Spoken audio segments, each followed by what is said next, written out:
लेकिन मन का भाव ऐसा कहता है कि श्री किशोरी जी गौरांगी हैं और श्याम सुंदर तो नाम ही श्याम है।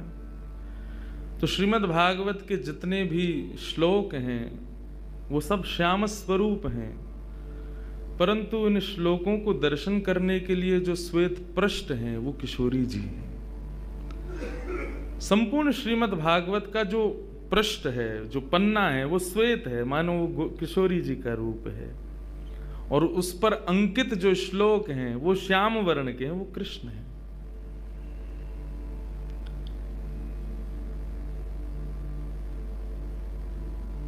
भागवत में किशोरी जी का नाम स्पष्ट रूप से नहीं है, परंतु संपूर्ण भागवत में और उसमें भी दसम स्कंद में जो भी भाव ठाकुर जी के प्रति प्रस्तुत हुए हैं वो किशोरी जी के ही हैं।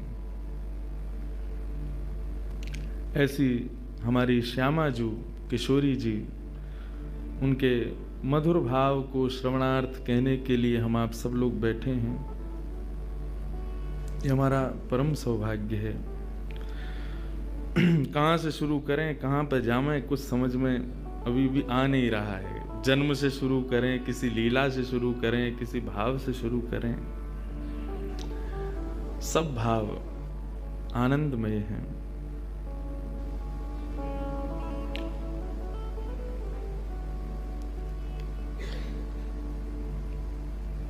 ठाकुर जी का ही प्रतिबिंब किशोरी जी के भाव में प्रकट हुआ है। वो बात अलग है कि हम विनोद भाव से, हम आनंद भाव से एक दूसरे के बड़ाई करने में, एक दूसरे को श्रेष्ठ बताने में लगे रहते हैं। किशोरी जी बड़ी हैं, हम कहेंगे श्याम सुंदर बड़े हैं, वो कहेंगे। अब हम वृंदावन वाले, हम जय श्री कृष्ण बोलते हैं, और वृंदावन में दोनों भाव हैं, जय श्री कृष्ण भी है, राधे राधे भी है। वो बरसाने जाएंगे तो वहां जय श्री कृष्ण बोलो तो ये भाई गारी काहे को दे रहे हो, राधे राधे बोलो। वहां का ऐसा भाव है। ये आज का भाव नहीं है। जब ठाकुर जी और किशोरी जी लीला संवरण कर रहे थे उस समय पर भी जो किशोरी जी के सखियां हैं और ठाकुर जी के जो सखा हैं, वे भी जब आपस में मिलते हैं तो उनका भाव भी ऐसा ही रहता है। वहां पर भी श्याम सुंदर को श्रेष्ठ, यहाँ पर किशोरी जी को श्रेष्ठ, इसी में ही आनंद आता है। यही तो रस है, यही रास है। दोनों के भाव को श्रेष्ठ बता में, यही तो भाव है। बंधुओं, बहुत ध्यान से सुनिएगा। भगवान का जब मोहिनी अवतार हुआ तो मोहिनी अवतार के उस स्वरूप के सौंदर्य पर 33 कोटि देवता न्योछावर हो गए। सबके मन में यह भाव आया, ये जो भी प्रकट हुई हैं ये किसी भी प्रकार से हमको हमारी गृहिणी के रूप में प्राप्त हो जाए। इतने सुंदर ठाकुर जी बनकर के आए। चंद्रमा भी पीछे पीछे चल रहे हैं, शंकर जी भी पीछे पीछे चल रहे हैं, ब्रह्मा जी भी पीछे पीछे दौड़ रहे हैं, वरुण आदि आदि जितने भी देव हैं सब मोहिनी पर ऐसे लट्टू हुए कि एक बार हमको देख बर ले, एक बार केवल हम पर दृष्टिपात कर दे, उसी मात्र से हमारा कल्याण हो जाना है। ऐसा ठाकुर जी का स्वरूप। परंतु उन 33 कोटि देवताओं में एक देव ऐसे हैं जिनका मोहिनी के प्रति ऐसा कोई दुर्भाव नहीं था, और वो देव थे सूर्य। सूर्य ने जब मोहिनी के सौंदर्य को देखा तो उनके मन में भाव आया, इतनी सुंदर, इतनी सुकुमारी, इतनी कोमल, इतनी मधुर। सबको तो लगे हमारी पत्नी बने, लेकिन सूर्य को लगे मेरी बेटी बन जाए, मुझे पुत्री रूप में प्राप्त हो जाए।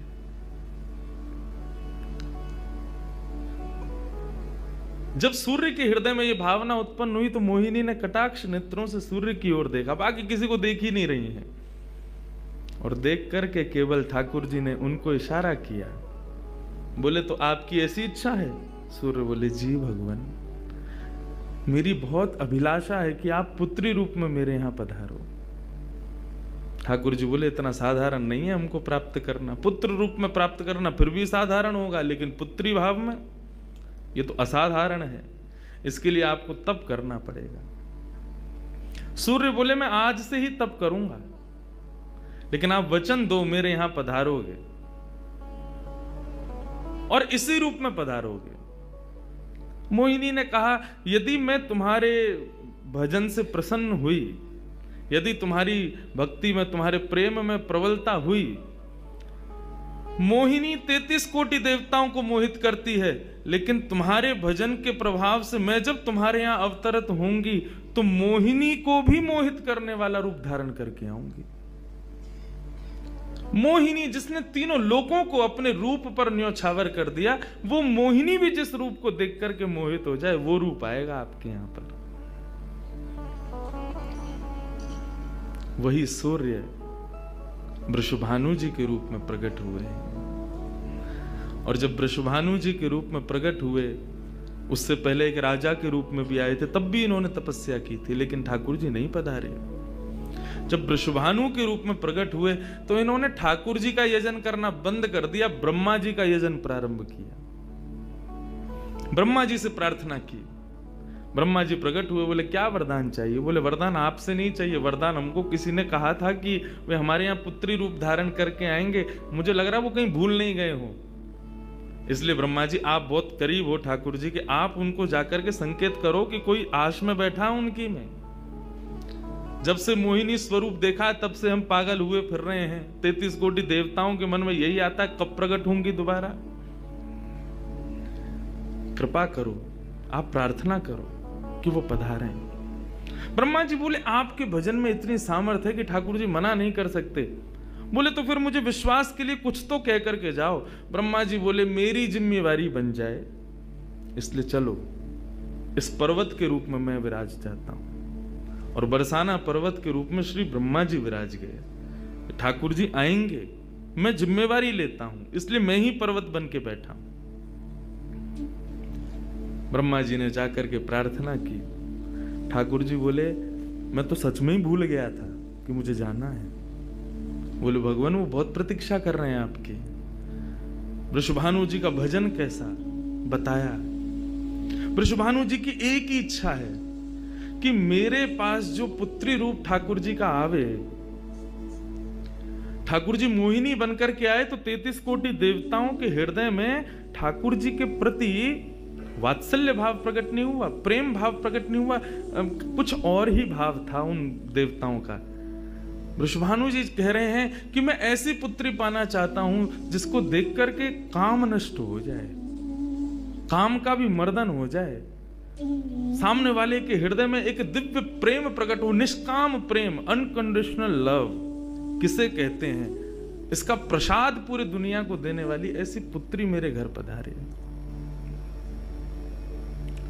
स्वार्थ सिद्ध प्रेम सब करना जानते हैं, लेकिन निस्वार्थ प्रेम किसे कहते हैं, वो ठाकुर जी का वो शक्ति स्वरूप ही सबको बता सकता है। ब्रह्मा जी की प्रार्थना हुई ठाकुर जी से।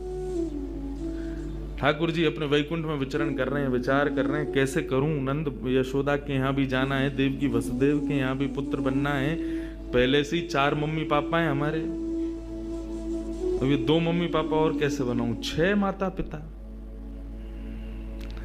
तब ठाकुर जी विचरण कर रहे थे, तभी एक खंभ में मणि, उस मणि में ठाकुर जी ने अपना प्रतिबिंब देखा। ठाकुर जी अपना प्रतिबिंब नहीं देखते, क्यों? बहुत कम देखते हैं। जब श्रृंगार आरती होती है लाल जी की, तभी इनको प्रतिबिंब दिखाते हैं, और उस प्रतिबिंब में भी इतने इतराते हैं महाराज, उसमें भी स्वयं को देख करके खुश हो जाते हैं, वाह मैं कितना प्यारा लग रहा हूं। अपना प्रतिबिंब ठाकुर जी इसलिए नहीं देखते क्योंकि स्वयं ठाकुर जी मोहित हो जाते हैं खुद ही पर। जैसे ही ठाकुर जी ने स्वयं का प्रतिबिंब देखा, प्रतिबिंब देख के आगे बढ़े, लेकिन ठाकुर जी मन में विचार करने लगे मुझे सबके स्वभाव प्रिय हैं, लेकिन अपना यदि देखूं तो अपना प्रतिबिंब बहुत प्रिय है। जब स्वयं को देखता हूं प्रतिबिंब में तो ऐसा लगता है कि मानो जो सबको मोहित कर रहा है वो स्वयं को जब देखे तो खुद भी मोहित हो रहा है, क्योंकि प्रतिबिंब कभी झूठ नहीं बोलता। प्रतिबिंब का ये स्वभाव है, आप जैसे हो वैसा आपको दिखाता है।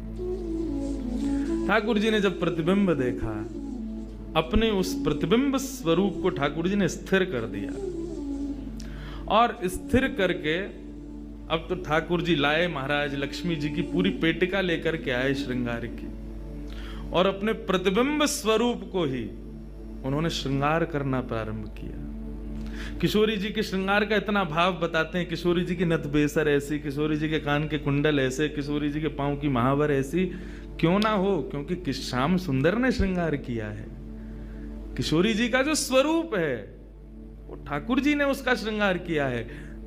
नारायण बैठे महाराज सिंहासन लगा करके अपने प्रतिबिंब का ही श्रृंगार कर रहे हैं। मोर पीछ हटाया, मुकुट उतार के दूर रखा, घुंघराले केशों को खोल दिया, नेत्रों में सुंदर सुंदर छोटा छोटा काजल लगाया, माथे पर एक सुंदर बिंदिया लगाई है, होठों पर निर्मल लालिमा लगाई है, गले में हार पहनाया, सर्वांगीण श्रृंगार किया, और लक्ष्मी जी की चुनरी ला करके जैसे ही शीश पर से चढ़ा करके ठाकुर जी ने थोड़ा सा जो श्याम रंग है उसको जैसे ही गौर वर्ण किया, वैकुंठ के उस प्रतिबिंब में से मानो जैसे सूर्य चंद्र का एकाकार रूप प्रकट हो गया हो, इतना तेज पुंज प्रकट हो गया कि ठाकुर जी भी अपने नेत्रों को छुपाने लगे।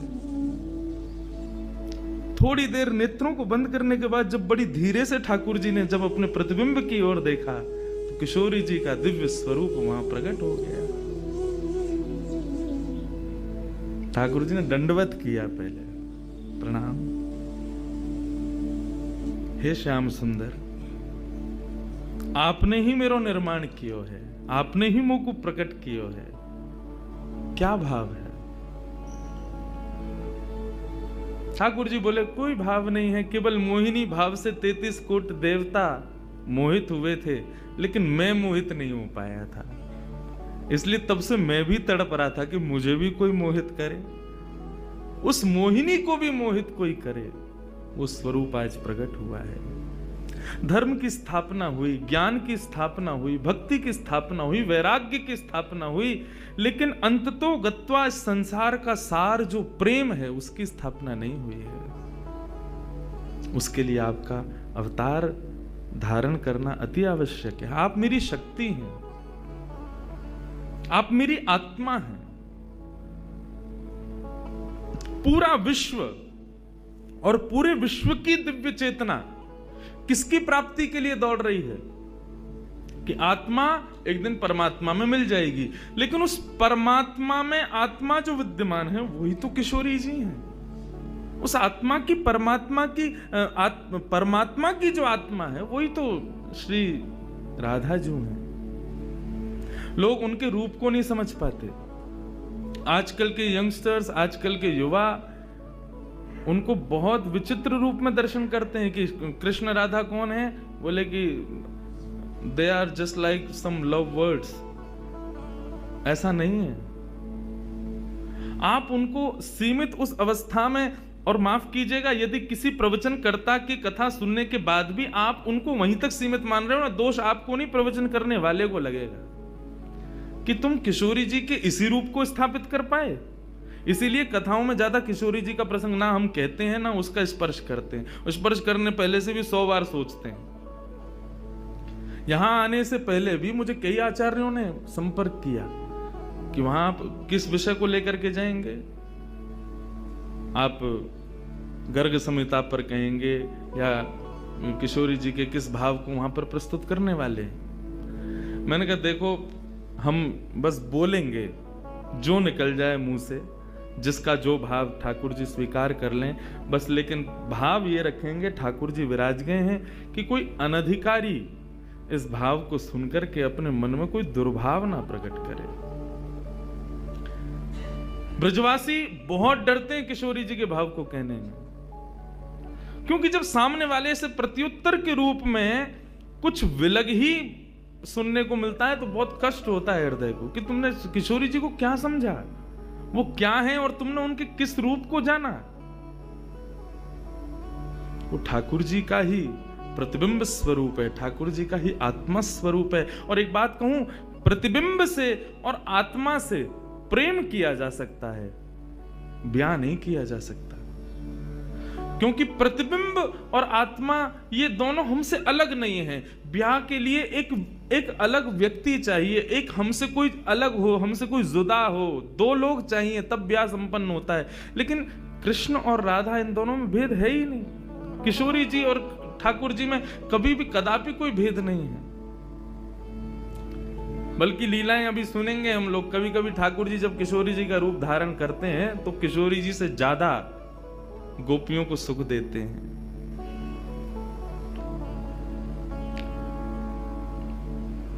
ऐसा भाव। किशोरी जी से प्रार्थना की ठाकुर जी ने कि आप पधारो और प्रेम की स्थापना के लिए आप भूमंडल पर सूर्य के ही अवतार वृषभानु जी के यहां पर आप अवतरित हो। तब किशोरी जी ठाकुर जी की बात मान करके और वृषभानु और कीर्ति के यहां पर अवतरित होती हैं। किशोरी जी का जब अवतार हुआ, जब अवतरण हुआ, कब हुआ? सुबह के 4:40 पर। ठाकुर जी के जितने भी अवतार हुए या तो दिन में 12 बजे हुए या रात में 12 बजे हुए, लेकिन किशोरी जी का अवतरण भोर में ब्रह्म मुहूर्त में सुबह 4:40 पर हुआ। क्यों? बोले राम कृष्ण आदि जितने भी ठाकुर जी के अवतार हैं राक्षसों के वध के लिए आते हैं, तो या तो सूर्य की तेज ताप में उनका जन्म होता है, मानो वे प्रकाश स्वरूप हैं ऐसा भाव बताते हैं, या रात्रि में 12 बजे होते हैं वो इसलिए होते हैं, वो मानो ऐसा भाव रखते हैं कि चंद्रमा अंधेरे को दूर करता है, वो ज्ञान का प्रकाश है, वो ज्ञान है, उससे अंधेरा दूर होता है। तो ठाकुर जी रात्रि प्रकट होकर के ऐसा भाव रखते हैं कि काले निशा, काला ज्ञान जितना भी है धरती पर, उसको दूर करने के लिए हम पधारे हैं। लेकिन किशोरी जी का जो अवतरण है वो 4:40 ब्रह्म मुहूर्त में होता है। उसका क्या भाव है? बोले 4:40 ब्रह्म मुहूर्त के बाद सूर्य प्रकट होना प्रारंभ होते हैं। मतलब सारे मंगल कार्य ब्रह्म मुहूर्त में होते हैं। चिड़ियाओं का चहकना, कई पुष्पों का प्रकट हो जाना, मानव के मस्तिष्क में आज मुझे क्या करना है, वो दिव्य चेतना का प्रादुर्भाव होना, ये सब कुछ सुबह ब्रह्म मुहूर्त से प्रारंभ होता है। और सबसे बड़ी बात, सूर्य प्रकट होते हैं, धीरे धीरे धीरे धीरे अंधेरे को दूर करते हैं और धीरे धीरे धीरे गतिमान होते हैं 12 बजे तक। तो किशोरी जी का प्रादुर्भाव ब्रह्म मुहूर्त में हुआ, इसका ऐसा भाव बताते हैं कि मानो वो प्रेम जिस प्रकार प्रादुर्भाव से लेकर के और आगे के गंतव्य तक नित्य प्रति बढ़ता रहे, उसका वर्धन हो, वर्धन करने के भाव से किशोरी जी ब्रह्म मुहूर्त में पधारी। क्योंकि वर्धन होना ही एक नवीन दिन का ब्रह्म मुहूर्त से प्रारंभ होता है। ऐसे ही प्रेम का वर्धन, भक्ति का वर्धन, भाव का वर्धन, उन सब का वर्धन करने का प्रतीक है किशोरी जी, इसलिए ब्रह्म मुहूर्त में जन्मी है। किशोरी जी का प्रादुर्भाव हुआ, पूरे बरसाना में आनंद उत्सव मनाया गया, सब नाच रहे हैं, गा रहे हैं, आनंद मना रहे हैं। नंद बाबा भी आए, यशोदा जी भी आई हैं, उन्होंने भी आकर के वृषभानु जी को बधाई दी है। सब कुछ हुआ, लेकिन किशोरी जी के प्रादुर्भाव में एक वैचित्र था। क्या? दिन बीत गए 8, लेकिन किशोरी जी ने अभी तक नेत्र नहीं खोले। अभी तक किशोरी जी केवल एक छोटी सी बालिका हैं, एक सुकुमारी हैं, परंतु अभी तक किसी को भी किशोरी जी के नेत्रों का दर्शन नहीं हुआ। अभी तक किशोरी जी के नेत्र नहीं खुले हैं। इस बात से कभी कभी चिंतित हो जाते हैं वृषभानु जी और कीर्ति कि हमारी लाली है तो गई है, लेकिन पता ना क्यों अपने नेत्रन को नहीं खोल रही है। कभी कोई संत आ जाए, कोई वैष्णव आ जाए, कोई ब्राह्मण आ जाए, तो उनसे निवेदन करते हैं कि हमारी लाली नेत्र नहीं खोल रही। तब देवताओं ने नारद जी को भेजा, आप जाओ और जाकर के वृषभानु जी के इस मन के भाव को पूर्ण करके आओ, किशोरी जी के सुंदर नेत्रों का दर्शन उनको कराओ। तब श्री नारद जी महाराज का आगमन हुआ। नारद जी जैसे ही आए तो वृषभानु जी ने नारद जी को देखते ही सबसे पहले अपने पुत्र को बिठा दिया। श्री दामा से मिलो, हमारा अब लाला है। नारद जी उससे मिले, उसका सब देखने लगे। नारद जी मन में विचार कर रहे हैं कि ये उनसे कब मिलवाएंगे, किशोरी जी का दर्शन कब होगा। 2-3 दिन तक नारद जी विचरण करते रहे बरसाने में।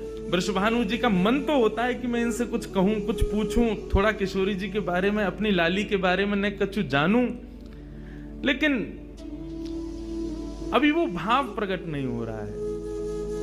तब एक दिन एक छोटी सी बरसाने की लाली को जब नारद जी महाराज खिला रहे थे और उससे प्रेम चर्चा कर रहे थे, ये दृश्य जब वृषभानु जी ने देखा, उन्होंने तुरंत नारद जी के चरण पकड़े और कहा, हे भगवान, हमारी एक लाली भई है, बहुत सुंदर है, सुकुमारी है, नन्ही सी है। अभी वाकु देख करके स्पर्श करवे में डर लगे कि कहीं हमारे स्पर्श से कोई कष्ट ना है जाए, या हमारे हम सबन को दर्शन भी ना करा में। लेकिन महात्मन आपसे पूछना चाह मैं, हमारी लाली नेत्र नाय खोल रही है, कहा भाव है। नारद जी तो तुरंत बोले, अरे तो तुमने इतने दिन से क्यों नहीं बताया? वो तो पहले से ही बैठे थे तैयार कि ये जल्दी बोले तो मैं जाऊं, जाकर के दर्शन करूं। बोले संकोच है रहे हो? बोले संकोच मत करो, अभी लेके चलो। कहां है तुम्हारी लाली, मुंह को बताओ। नारद जी महाराज जा रहे हैं वृषभानु भवन में। एक बेड़ी पार की, दूसरी बेड़ी पार की, तीसरी बेड़ी पार की। जैसे ही भीतर पहुंचे हैं, सुंदर सुगंधी भीतर से प्रकट हो रही है। सामने स्वर्ण जटित एक पालना है, और जैसे उस पालने में जाकर के नारद जी ने दर्शन किया, कमल कली को वृषभानु की लली को रंग, कैसा रंग है? बोले जैसे कमल की कली हूं मैं ना, ऐसी श्री वृषभानु नंदिनी है। नारद जी ने जैसे ही उनको दर्शन किए हुए आनंदित है गए, आनंदित है करके प्रणाम करने लगे। वृषभानु जी बोले, हमारी लाली नेत्र नाय खोल रही है, आप कृपा करो ना। नारद जी बोले, एक मंत्र पढ़ना पड़ेगा, कुछ करना पड़ेगा, तंत्र मंत्र करना पड़ेगा, तब आपकी लाली बोलेगी। वृषभानु जी बोले, देख लो, संभल के करियो, हमारी लाली बहुत कोमल है, वो ना स्पर्श नहीं करेंगे, दूर बैठ के करेंगे। वृषभानु जी बोले, तो करो। बोले, आपको पहले बाहर जानो पड़े, वो एकांत में करेंगे। कीर्ति वृषभानु जी को देखें, बोले लाली को अकेला तो ना छोड़ेंगे? बोले नहीं बाबा, विश्वास पात्र हम कर सके। वृषभानु जी और कीर्ति दोनों जैसे ही बाहर पधारे, नारद जी ने गेट बंद कियो, तुरंत चरणन में प्रणाम कियो, और प्रणाम करके सीधे सन्मुख बैठे हैं। हे कृष्ण मनोहारिणी जय वृंदावन प्रिया, जय भ्रू मंगल ललिता, जय वेणु नवाकुल, जय कृष्ण मनोहारिणी जय वृंदावन प्रिया, जय भूमंगल ललिता, जय वेणु रवाकुल। जैसे ही नारद जी के मुख से ये शब्द प्रकट हुआ, जय कृष्ण मनोहारिणी, ये कृष्ण मनोहारिणी शब्द जैसे ही नन्ही सी श्री किशोरी जी के कान में कृष्ण शब्द गयो, कृष्ण शब्द जाते ही नन्ही सी किशोरी जी के नेत्र अपने आप धीरे धीरे धीरे धीरे खुलन लगे। मुख पर एक प्रसन्नता सी प्रकट है गई। नन्ही सी किशोरी अभी करवट लेनो भी नहीं जाने, लेकिन जैसे ही बार बार ये श्लोक का गान नारद जी के द्वारा हो रहा है, जय कृष्ण मनोहारिणी जय वृंदावन प्रिय, इसको सुनकर के किशोरी जी जो अभी करवट लेनो भी ना जाने, वो अपने पालना को पकड़ करके अपने पालना से उछक करके वहीं से झांक करके श्री नारद जी को देख रही हैं। और नारद जी ने जैसे किशोरी जी के रूप को देखो है, सुंदर मृगनयनी किशोरी जी आज नारद जी को देख रही है। मुख में अभी दांत ना है, बिना दांतन के किशोरी जी के मुखमंडल की प्रसन्नता देख करके नारद जी आनंद विभोर हो गए। नारद जी बोले, आपको ये कीर्तन भायो, आपको ये कीर्तन प्रिय लगो? किशोरी जी के मुख से केवल किलकारी निकल रही है। नारद जी ने उठाई अपनी वीणा करताल और जय कृष्ण मनोहारिणी जय वृंदावन प्रिय, और इसी का कीर्तन करते हुए वहां नाचने लगे, नृत्य करने लगे, चारों ओर घूम रहे हैं। बीच में पालने में श्री किशोरी जी बैठ करके और करताल बजा रही हैं, और करताल बजा करके आनंदित हो रही हैं। ब्रजभानु जी बाहर खड़े, बोले कि भीतर तो कीर्तन चल रहा है, करताल की आवाज आ रही है, वीणा बज रही है। तभी उनने कान लगा करके सुनो तो नारद जी गा रहे जय कृष्ण मनोहारिणी जय वृंदावन प्रिय जय भ्रू मंगल ललिता जय वेणु रवाकुल। वृषभानु जी ने ये स्वर सुन लिया, लेकिन जैसे ही थोड़े से गए हैं और खिड़की में जाकर के भीतर झांक करके देखा, अद्भुत दृश्य। नन्ही सी किशोरी, ज्यादा से ज्यादा 8 दिन की होंगी, 10 दिन की होंगी, अपने पालना में पौड़ करके स्वयं को झुला रही हैं, करताल बजा रही हैं। चारों तरफ नारद जी वीणा बजा करके, करताल बजा करके आनंद से किशोरी जी को मुखोल्लास कर रहे हैं। ये दृश्य देख करके श्री वृषभानु जी को एक बार तो मूर्छा आ गई, मैं वास्तव में 8 दिन की बालिका को देख रहा हूं। उन्होंने कीर्ति को कुछ नहीं बताया। नारद जी महाराज ने प्रणाम किया। तब किशोरी जी की सहचरियां प्रकट हुई और कहा कि हे नारद, आपने हमारी किशोरी जी को बहुत सुख प्रदान किया है। जब कभी भी आपको ऐसा दर्शन करना हो तो हम आपको कुछ स्थान बता रहे हैं। गोवर्धन, श्री यमुना पुलिन और ब्रज कुंज, इन 3 स्थानों पर आप जब कभी भी हमारी किशोरी को स्मरण करके यही कीर्तन को गान करोगे, किशोरी जी को यही स्वरूप आपको दिखेगा। ये हमारा वरदान है आपको, क्योंकि हम आपने किशोरी जी कृपामयी तो हैं। लाल जी 10 बार विचार करेंगे कृपा करवे में, किशोरी जी विचार थोड़ी करें, वो तो तुरंत करुणा करें। नारद जी जाओ, जब कभी भी लाडली को दर्शन करना हो यही भाव से कर लियो। नारद जी महाराज के नेत्र सजल है गए, किशोरी जी के चरणन में बारंबार प्रणाम कियो और प्रणतिपात करते हुए वहां से प्रस्थान कर गए। किशोरी जी फिर से नेत्र बंद करके अपने पालना में पौड़ गई। कीर्ति जी बोली, बाबा आयो टोना टोटका करके गयो, तब वो हमारी लाली के नेत्र तो खुले नहीं। कीर्ति जी गोद में लेकर के सुला रही है, नेक नेक थोड़ी सी संकुचित है करके रुदन करना प्रारंभ कियो। सो इतने में वृषभानु जी आए और वृषभानु जी बोले, नेक दियो लाली को। और किशोरी जी को गोद में लेकर के वृषभानु जी बोले, हे कृष्ण मनोहारिणी। जैसे ही बोले तुरंत किशोरी जी के नेत्र फिर से खुल गए, फिर से अपनी किलकारी भर करके कीर्तन में करताल बजाने लगी, आनंद विभोर हो गई। अब तो जैसे ही ये भाव देखो, वृषभानु जी ने कीर्ति को सुनायो, कीर्ति भी वही गा रही है। पूरा बरसानो आकर के श्री कृष्ण कीर्तन करने लगो, और बीच में मध्य में बैठ करके किशोरी जी अपनी करताल बजा रही हैं, किलकिल करके हंस रही हैं, इतनी आनंद विभोर रह रही हैं। तब सबन को ये भेद पतो चलो, कहा कि ये श्री कृष्ण की आत्मा है, ये उनसे विलग नहीं है, वे ही आपको सर्वस्व है। निश्चित ही पूर्व में ही ऐसी कथाएं आती हैं कि नंद बाबा वृषभानु जी ने पहले ही कह दी कि भैया हमारे अगर बालक भयो तो हम ब्याह कर देंगे, संबंध बनाएंगे।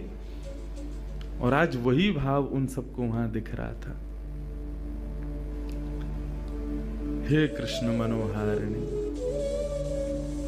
यदि नित्य कोई श्री किशोरी जी का स्मरण करे और जब भी किशोरी जी के दर्शन करे, किशोरी जी के सन्मुख बैठे, इस भाव को कहे, हे कृष्ण मनोहारिणी, हे कृष्ण के मन का हरण करने वाली, या हे कृष्ण जय कृष्ण, कृष्ण ने जिनके मन का हरण किया, दोनों भाव हैं इसके। जो कृष्ण के मन का हरण करे या जिसने कृष्ण के मन का हरण किया है, ऐसी श्री किशोरी जी आज भी प्रसन्न होती हैं इस कीर्तन को सुनकर के। ऐसी हमारी ब्रज की शोभा, ब्रज की भूपा, ब्रज की अधिष्ठात्री, ब्रज की रानी श्री किशोरी जी को या प्रकार से प्रादुर्भाव है, या प्रकार से श्री किशोरी जी या धराधाम पर पधारी। हमारे जैसे वृंदावन में राधे राधे को भाव है, बिहारी जी के सामने भी जय जय श्री राधे के हैं, सबके हैं। ऐसी जब भी किशोरी जी के सामने जाओ तो कृष्ण नाम को उच्चारण करो। अपोजिट अपोजिट चलें सब जगह। राम जी के सामने जाओ, हनुमान जी के भाव को, हनुमान जी के सामने जाओ, राम जी को कीर्तन करो, कन्हैया के सामने जाओ, किशोरी जी को कीर्तन करो, किशोरी जी के सामने जाओ, श्री ठाकुर जी को कीर्तन करो। हनुमान जी को ही हनुमान चालीसा सुनाओगे तो हनुमान जी प्रसन्न नहीं होंगे, राम जी को सुनाओ। और राम जी के सन्मुख जब हनुमान जी के सन्मुख जब जाओ तब राम जी को कीर्तन करो। ऐसे ही जब ठाकुर जी के सन्मुख जाओ तब किशोरी जी को भाव रखो, और किशोरी जी के सन्मुख जाओ तब ठाकुर जी को प्रेम भाव रखो। यही भाव है। एक कथा ये तो थी किशोरी जी कैसे प्रकट